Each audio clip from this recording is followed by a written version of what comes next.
এটা শাস্তি তো একটাই, আপনার ফাঁসি দেবেন, এটাই শাস্তি, একটা শাস্তি।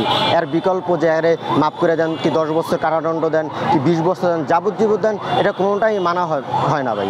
আরে মানে শাস্তি একটাই, তার দৃষ্টান্তমূলক শাস্তি একটাই, তাকে জনতার সামনে ফাঁসি দেবেন।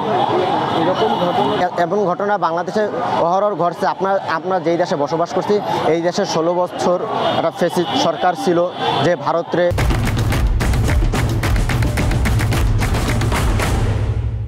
ভারতরে খুশি করার জন্য অনেক কিছু অবলম্বন করছে, যে কারণে সে ওই বিচারগুলা করে নেয়।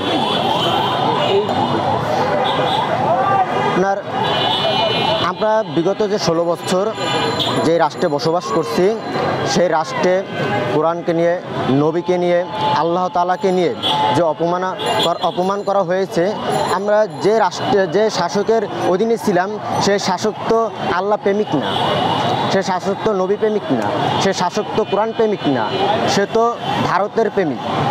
ভারতেরই বাস্তবায়ন করব, ভারতে যেটা চায় সেটা করব। সেটা কিসের জন্য করব?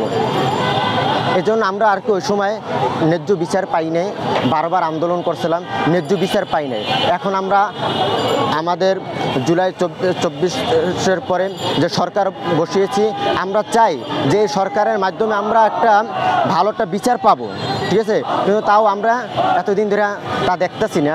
দেখেন, এই কোরআন অপমান করছে, সবচেয়ে বড় ভূমিকা ধর্ম মন্ত্রণালয়ের দরকার ছিল, ঠিক আছে? কারণ ধর্ম মন্ত্রণালয় এই বিষয়ে এখন আমাদের কোনো দৃষ্টান্তমূলক শাস্তি কি নেবে, কি করব, সে বিষয়ে তারা আপনার করতে পারতেছে না। আবার আপনার স্বরাষ্ট্রমন্ত্রী দেখেন একে গ্রেপ্তার করছে, আরে গ্রেপ্তার করে আরে বাবুয়ানা মতন, রাজা বাদশাদের মতন তার আপ্যায়ন করা হচ্ছে। দেখেন, তারা বলছে কি সে পাগল, আসলে সে কি তার মুখ থেকে কি বলছে যে আমি পাগল?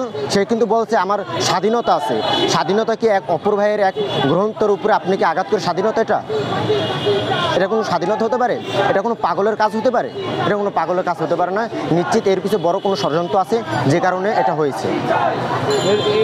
আমরা এটাই দাবি করেছি যে কুলাঙ্গার আল্লাহ তাআলার কালামকে নিয়ে কটূক্তি করেছে, শুধু কটূক্তি না, একেবারে পাড় নিচে নিয়ে পাড়াইয়েছে, এমনকি যে পাতাগুলো ছিঁড়ছে, এর একটাই শাস্তি চাই।